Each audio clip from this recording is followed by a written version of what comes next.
He's not wrong. He's wrong about everything characterizing me, but he's not wrong that some stuff's happening at USC.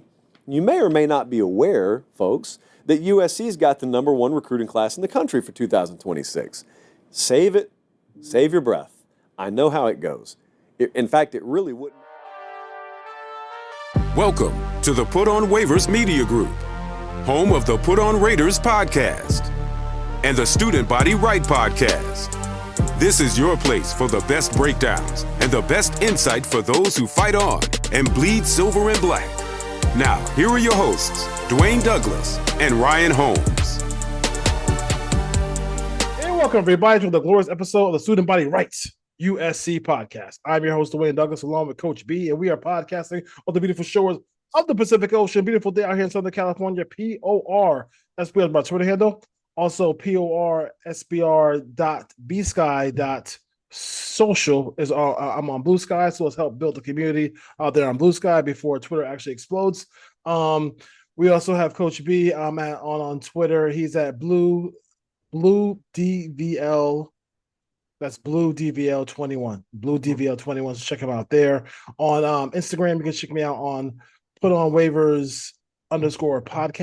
That's _podcast. Don't forget to membership stuff is coming out. I got some stuff coming out with NFL draft as far as the signal caller, our draft show and our quarterback show, and then we also have the Put on Raiders podcast. And then 70% of you guys, 70%. That's way too high.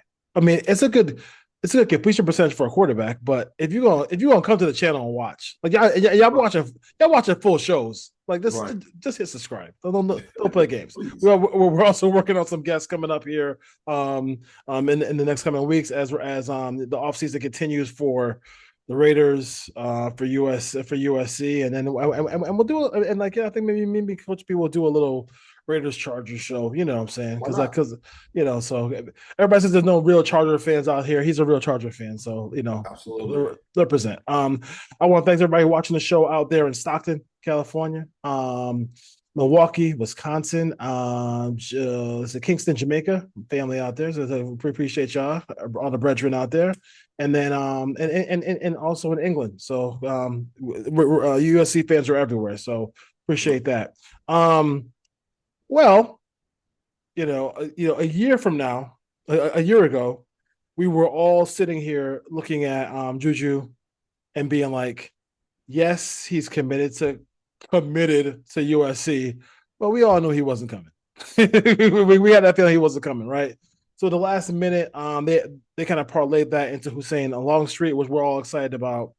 And then now with this all-star team of guys and girls in the front office for USC, they're doing a great job here. And they earlier this week they took advantage of the opportunity and they picked up a recruit from Illinois, a guy who was probably on his way to Notre Dame, and now he's on his way to USC. That 2006 class, the 2026 class is looking really chunky.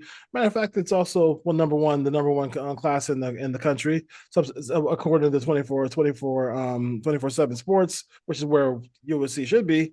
Jonas Williams, quarterback out of Illinois. What are your thoughts about him?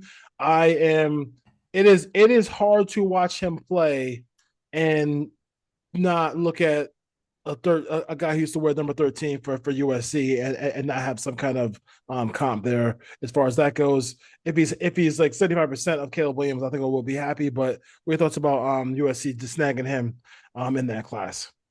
I think so. Here's the thing. I think he can be amazing, right? I'm afraid though. I have a little cause of pause because I don't want our quarterback room to get too full, where people start moving around because the quarterback room's at a logjam. It's not like any other position, right? It's not like any other. But I do love the pickup, right? I think we flipped somebody from Oregon. That's a piece, right? We got to do that. We got to make a dent there. So obviously, loved it. Also, I love the kid's the way he plays. I think that I feel like he's a little bit more polished than Caleb coming out. Yeah. In his progression and stuff like that. I feel like he's a little more polished, but he definitely looks like 13. You know, he definitely does. Definitely looks like Caleb. He's similar. Yeah, Yeah, similar. definitely saw some similarities in Yeah. not as much backyard stuff, but you definitely saw the similarities from him to say, okay, yeah, I love it, right? And I feel like if we, again, I feel like you need the mobility guys to help out our O-line. You need the mobility guys also to help out Lincoln's offense. You need them to do both. Yeah. Right. You need that offense is built for guys who are mobile. Yeah. And that's where the huge plays come from. Like, you know what I'm saying? So like, you know, as soon as you stop his initial play, then they run that scramble drill. And next thing you know, it's a big play down the field. I was trying to find that picture of you mentioned a crowded quarterback room. Is that famous picture that USC has where there's like 25 quarterbacks in that room? I can't find it. I think it's Carson Palmer and a bunch of other people. I can't find that picture right now. But yeah, I think you just get, even if like one of them, even if you have a crowded room and one of them goes into like the transfer portal or whatever. I mean, it's fine. I can live with that. We'll talk about Ryder Lyons a little bit later. But right now, listen, I think having these guys, you know, infold and having them infold early, and I think the biggest thing I like about Chad Bowden is like when he gets a guy, he gets a guy. Like, right, absolutely. Like the retention at Notre Dame was phenomenal. Like, you know what I'm saying? So like I'm expecting the same thing at USC. I hope that continues because I really think that he is. And then you got people, you got parents and everybody talking about how like him being there is like a huge deal. And yeah, I mean, the phrase you keep saying is it feels different. It feels different. That's the phrase. It's the phrase we keep buying, right? It feels different right now. Everything feels different, and I get it, right? And I wanted to grow in the same sense. I feel like if we keep going in piece by piece. Like, I love the California cruise. That what have I been saying for as long as we've been doing this show? Yeah, yep. The hedge around California is needed. I love that we're getting guys to stay home. So I mean, that's what we need. We need that. We need that. And if he has that same retention that he had at Notre Dame, we get that same thing around here. It's gonna be bad. It's gonna be bad for everybody else. It's gonna be bad. Yeah. It's a. I mean, you can have. I mean, you can get away with like a great coaching job, and not having the players. Like, I mean, like I'll give Indiana as an example, right? Indiana has a really good coach, but once they got to a certain point, we knew they didn't have the players, right? Right. But now. But now I think you know for Lincoln has shown to be a top coach. We have to get him back there now, and part of it is you know the players, and if he can keep getting these players, these blue chip players, you're gonna hope he can take USC over the top because you listen. I mean, you know, the quarterback stuff is big.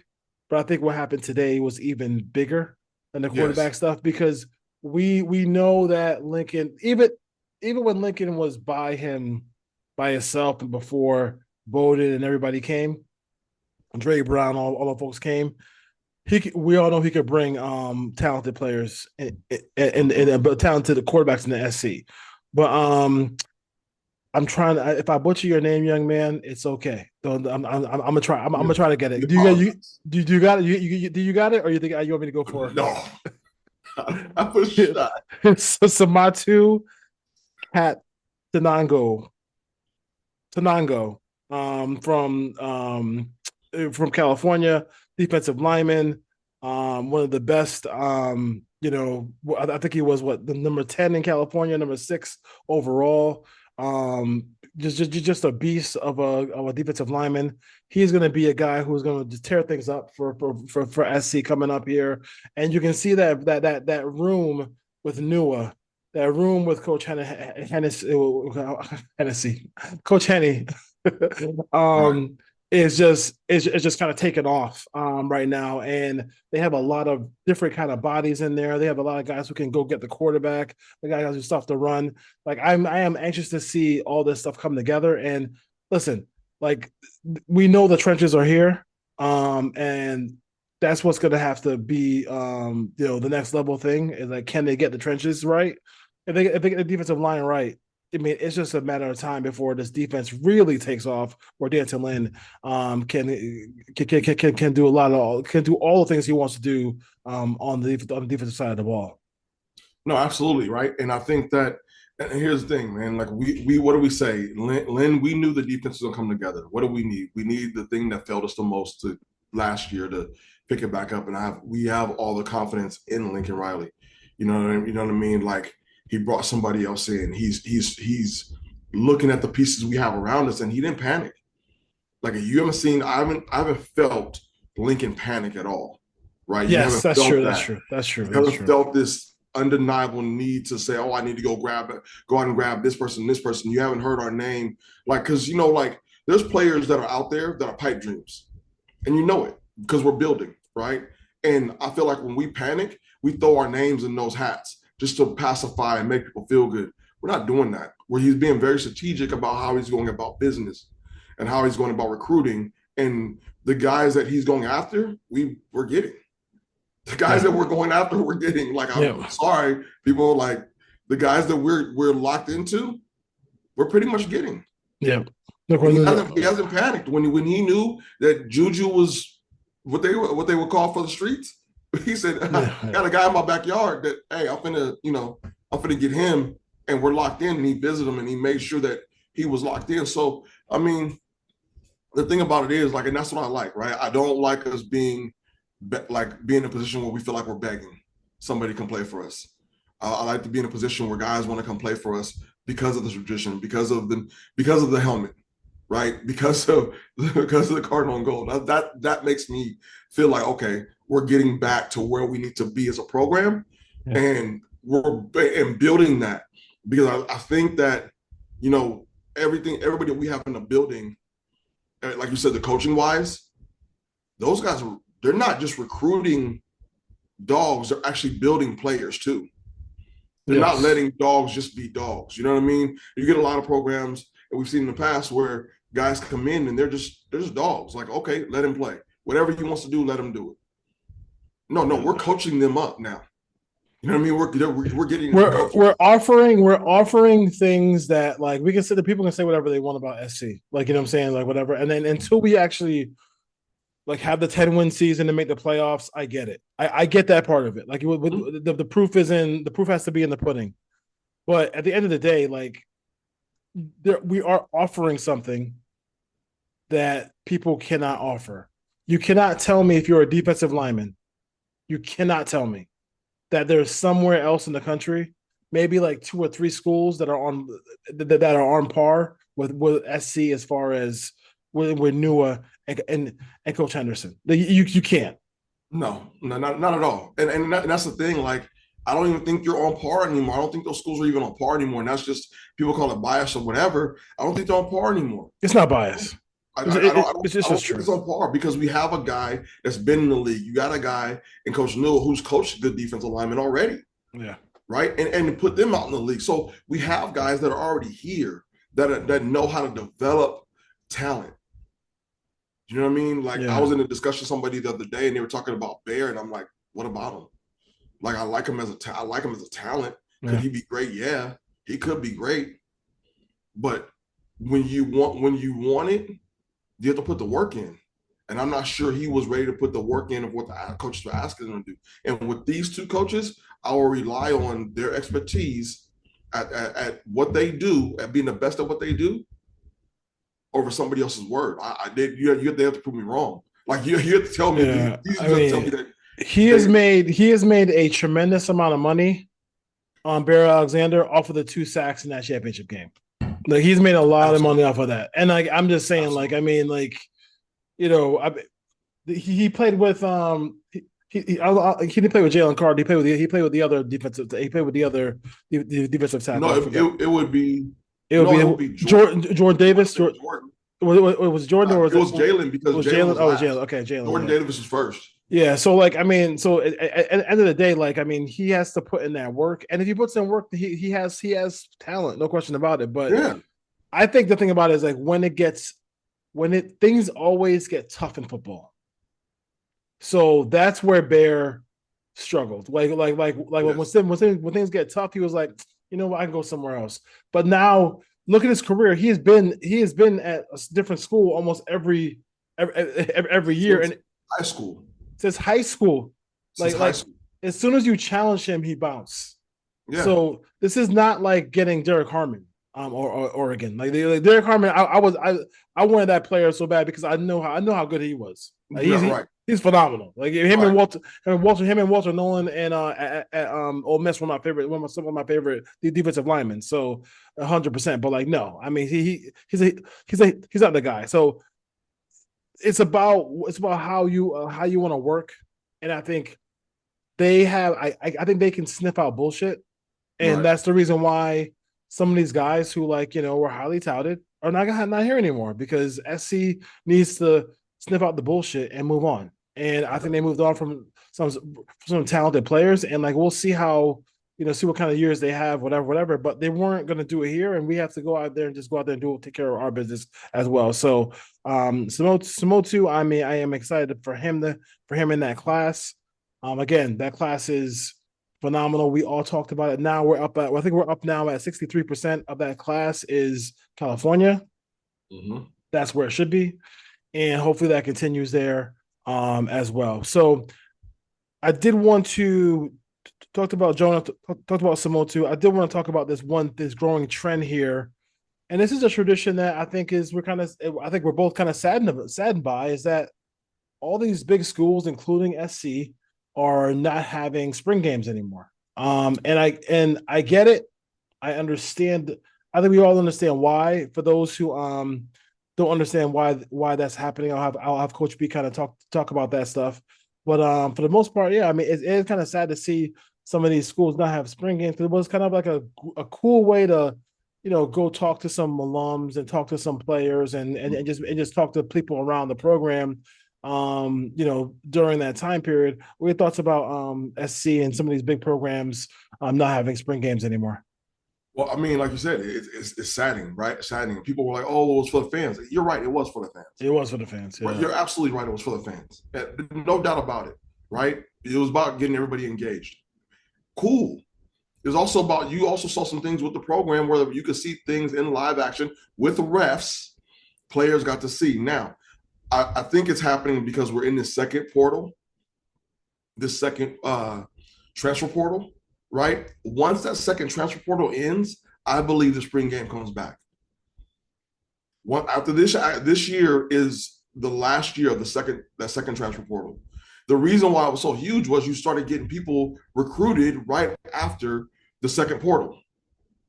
You started getting people taken from us right after the second portal, or from any school, right? They started getting taken. So now, as of the 25 academic year, that's going to be no longer. So I think we'll get the transfer portal. I think we'll get that back. I believe we'll get it back. However, like for me, like that was a thing. Me and my son would go to the game. We will try to get there early so we can go shopping, because they get all the merchandise and stuff. It's like $10. All the hats and jerseys and stuff that you buy throughout the year, it's like $10 at that morning. But it is like 6 or 7 in the morning, but it's like $10.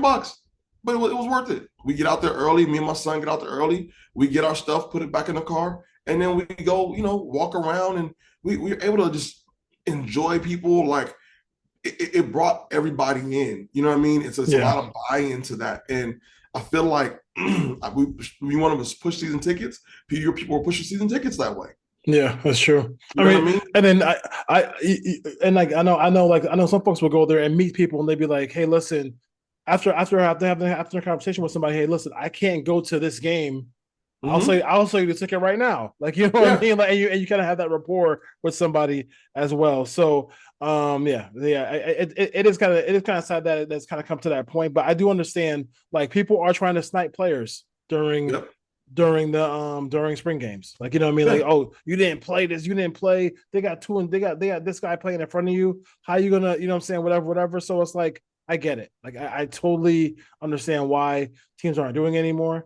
And just like I totally understand why the spring portal is going away. Like, I mean, it's a little too much portalish Like, you know what I'm saying? Like it's basically like NFL free agency. Like it's Yeah. it's during one time of the year. Could you imagine if like after week 5, you have another You can go back to free agents. You have to pick up more free agents. more free What? agents? Or Or you like, can leave that team, come over to our team. Huh? exactly. No. Okay, you can't. I Do mean, and that's the thing, right? You've Yeah. seen a lot of teams last year, if you look at it, lost a lot of kids right after the spring game. Yes. A lot of people all of a sudden hitting the portal right after the spring game. And it's because that spring portal was open. Right. Yes. Yeah. So now it's like, okay, cool. You know what I mean? Now there is no more of that after this year. There will be no more of that. So teams hunkering down and locking that up, cool. No problem. Yeah, no question about it. Yeah. Why not? It makes sense. It makes sense. So I guess there is a website called howtopronounce.com. So Okay. I think his last name is, by this website, it's Katuanga is his last name. Is so mess. So I want to try. I want to try. Hopefully we get him on. So he can set it straight. But we are not butchering it, young man. We're happy that you are. I'll be happy to have you. We're happy to have you. Happy to have you part of the Trojan family as well. So good job by the front office, good job by Nua, good job by Henderson for getting that done. Excited to see what he can bring to the Trojans in 2026. I think that frame could be filled out as well. So there's a quarterback from Folsom who we're all really excited about. Like, I mean, we all do. There's no, we love some Ryder Lions. Absolutely. I think his brother, by the end of the season, could have a tremendous impact on this offense. The one missing piece from this offense, in my mind, has been the tight end. Mm-hmm. And I think him as a flex tight end, and he actually was a really good blocker as well too. So I think he's on his way. I think right now McCree starts, but I think down the road he could beat him to starting down the road, or actually getting more looks or some targets there. But it sounds like, obviously when you talk about I want somebody from the Lions family, they're Mormon, they're gonna go to that mission. Yep. So even they needed a quarterback in the 26 class just because they just needed one, because he's not going to be in the 26 class. He'll be in the 27 class basically. Well, I mean, he'll be a 26 class commit, but he'll play 27. I mean, he'll play. Well, I don't know. Their missions are normally 2 years. Oh, it's 2 years. But that's true. That is. I've seen some, but I don't think Walker was 1 year though, right? I don't know. I didn't look into it. I just know. I think Walker's was 1 year. I know normally they're 2 years. Maybe they could do some type of thing because he went on a mission and came back. I wouldn't expect him back till 28. You know what I mean? And I think that's why we went and did. I think that's why Lincoln did what he did, though. Honestly. Yeah. I think that's why he did that, because we get a kid in the 25 class. We have a guy in the 26 class, right? Let me look that up real quick. Now after that, right? We got Walker coming in 28. Well, both of these quarterbacks get some experience, and they get to play, and then Ryder comes in at 28 and on 20 in the 28, unless he might go 27 and because he's trying to play with his brother. Yeah, I'm just see real quick. I'm gonna see what the mission was for him real quick. See how long he was away. I'm pretty sure. I remember it was 1 year. So I remember being super excited about him, and then just like right. And then being like, damn, I forgot he will be going away for that for that Mormon mission. So yeah, I do think it's going to be. I do think it's from what I've seen, at least from Walker, that it's going to be 1 year. I think they're going to be 1 year, but we'll see. But that's where I think we've seen like some more rumors about BYU, some rumors about Oregon, stuff like that. So that's where but he is really kind of for me, kind of the cream of the crop as far as everything you could love about college football.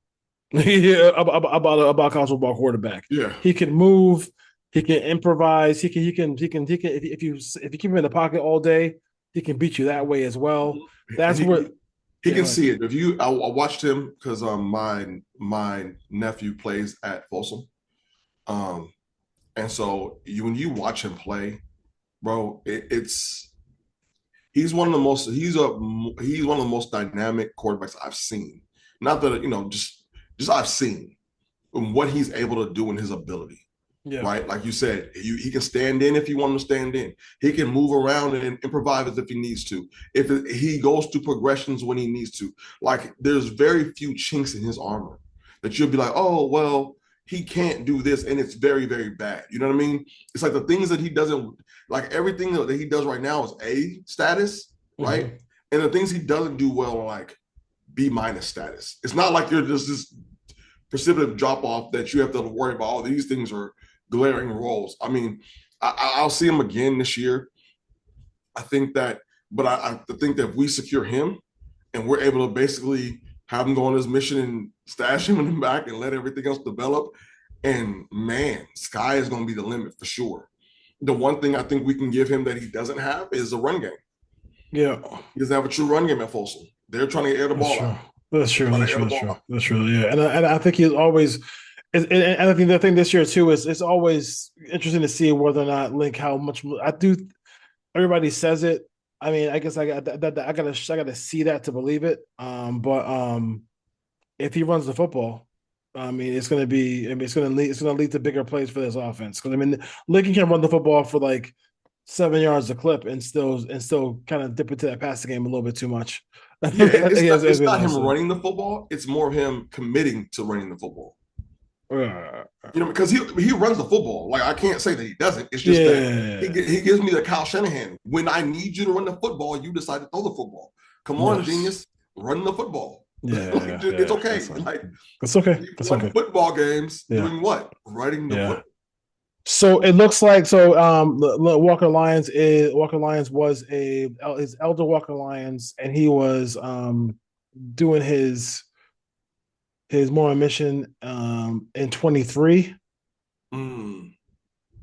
So that was the year, and then he played 24. He played 24. Yep. He played 24. So I think it's a year. I think. I mean, and that's what I mean. Well, but I mean, listen. But they can get called.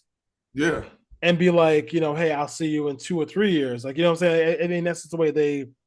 Yeah, I mean, but it's normally the normal mission is 2 years. It's 2 years, yeah. So they're not going on normal missions. They're going on, some other missions as well. Yeah, their normal missions are 2 years. They're 2 years, yeah. Because I lived in Utah for about 7 months. Yeah. In Salt Lake City. Yeah.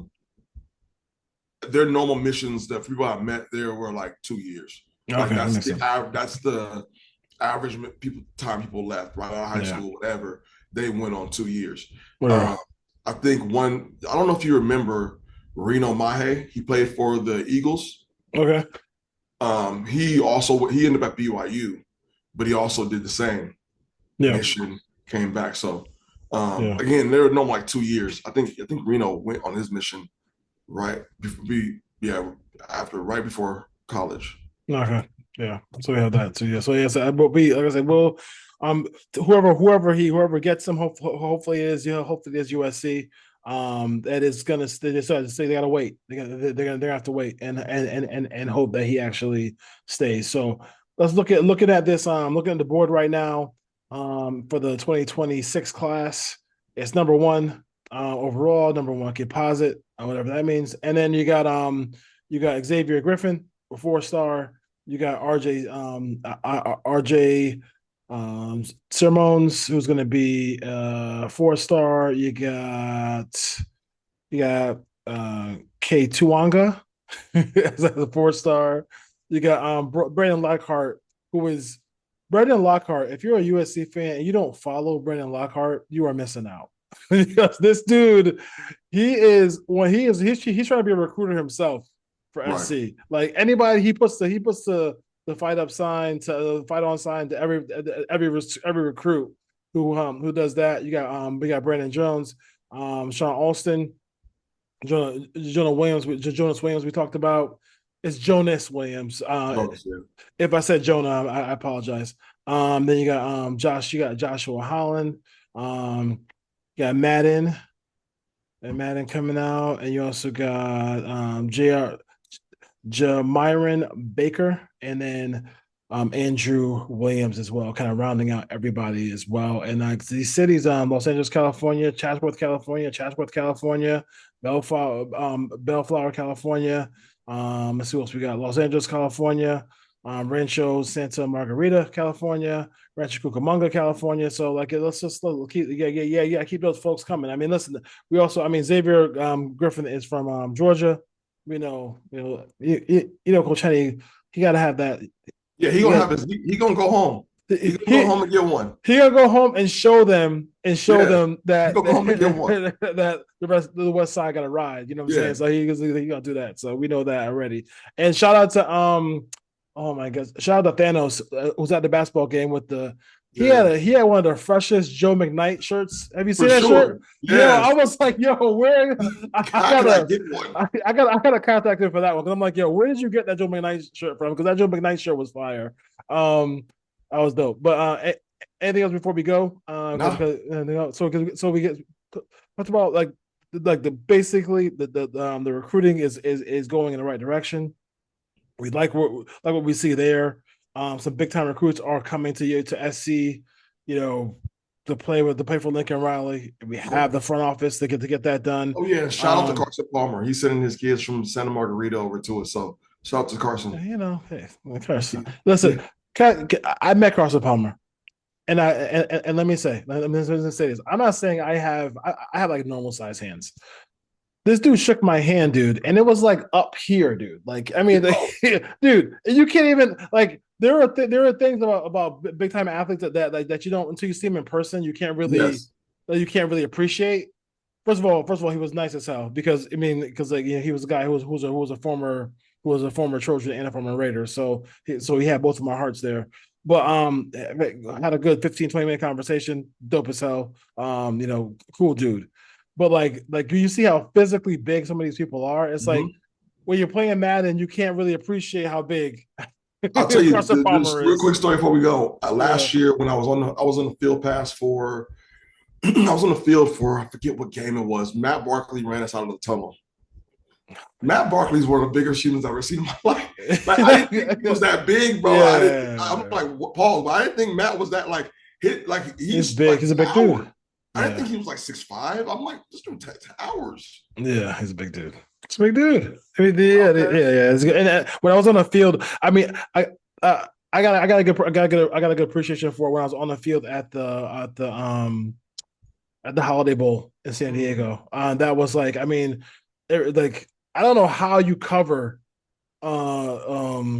Jacoby Lane. Like, I stood next to Jacoby Lane. I'm like, dude, this dude is freaking tall.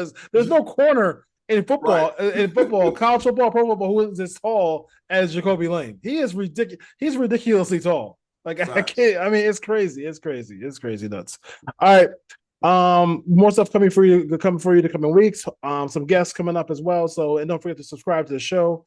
Thanks, Coach B, as always, coming through. And as we always say, fight on. Fight on.